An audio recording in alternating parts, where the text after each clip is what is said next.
Ready? Okay. I'm Mayor of Cherryville, H.L. Bean. This is our City Manager, Brian Dalton. We have Council Member Malcolm Parker.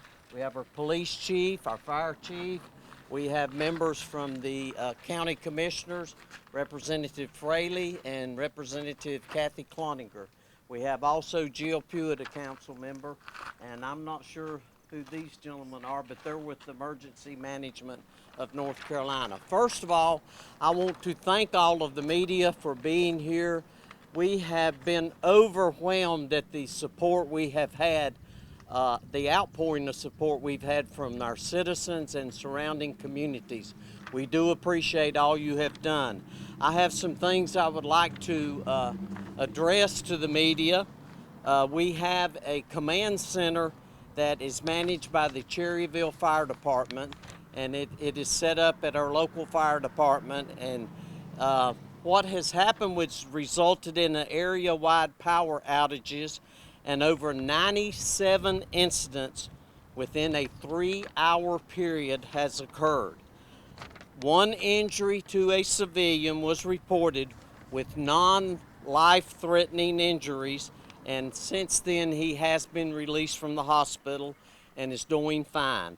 A majority of the damage were trees that had fallen on structures, and it also downed a lot of our power lines. A state of emergency has been declared. Over 100 personnel from multiple agencies have assisted us, and they are Gaston County, Cleveland County, Lincoln County, Mecklenburg County, surrounding fire departments, state, and other public service agencies, including Red Cross and the Gaston County Republican Party.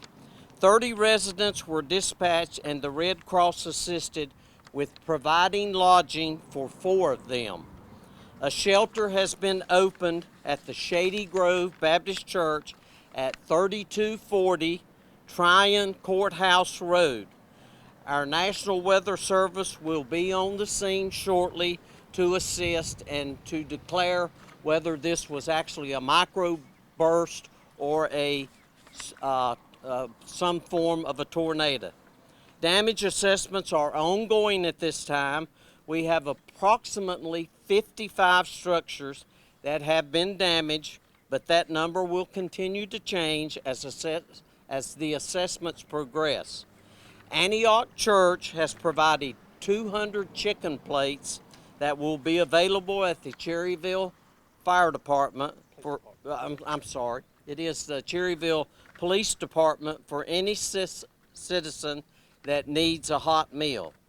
And we still have plenty of personnel on the active scene, and we are asking that our citizens stay out of the area to allow our personnel to work.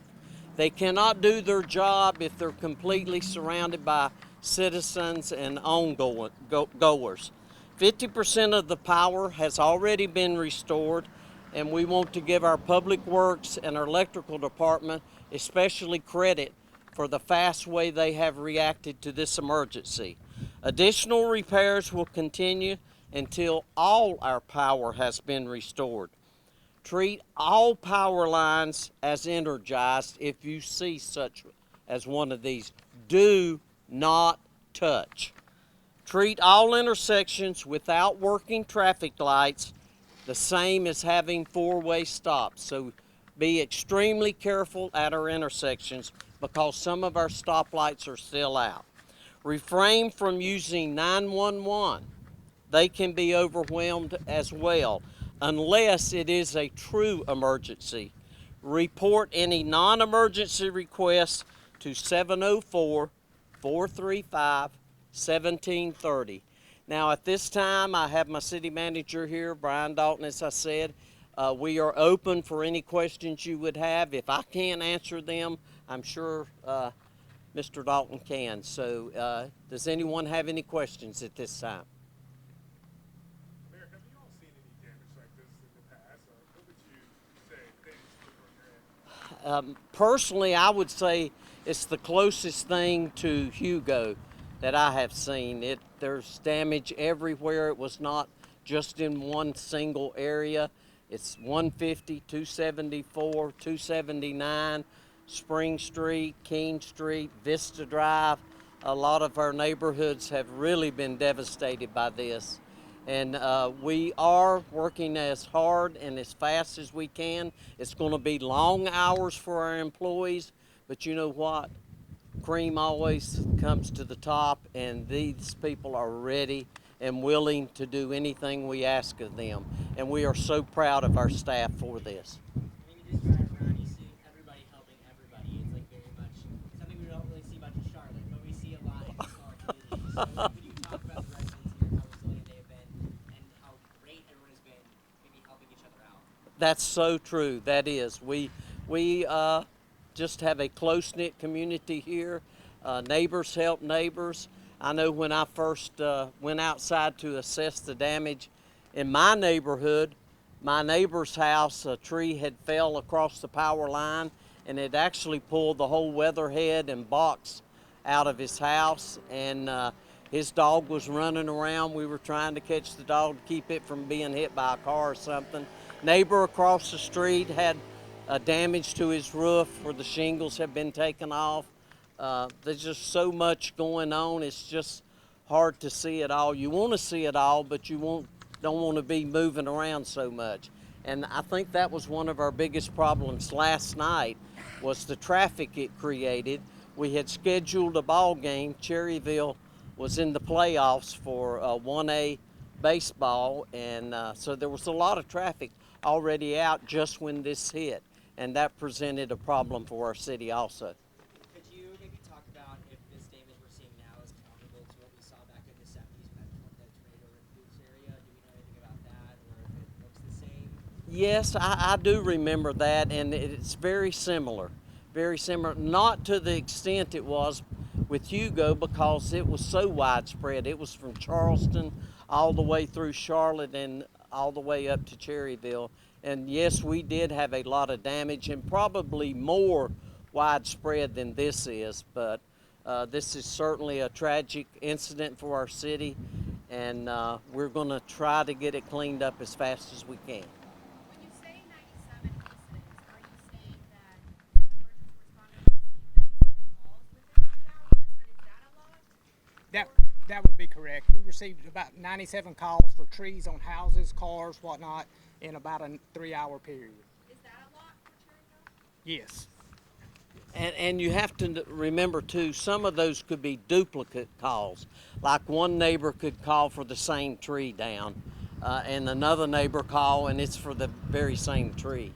But there was 97 calls that came into the command center. Did you have to rescue anybody from their homes or cars yesterday? And if so, how many? To my knowledge, there was one individual that was inside of a car that they had to get out, but that's all I know of that had to be rescued.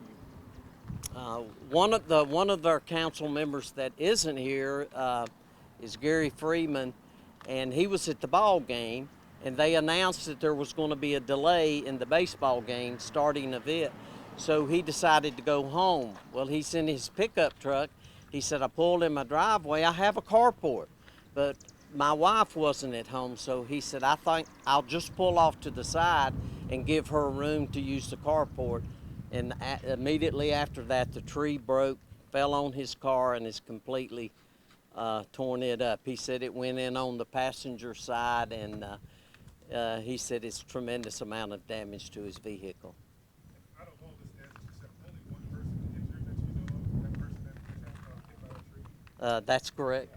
And he has been released. And he has been released from the hospital. Mike, do you have something? I just want to know if you have any kind of an extrapolation of time frame to get things done, or is that soon enough? Okay, of course our priority is getting our schools back in service.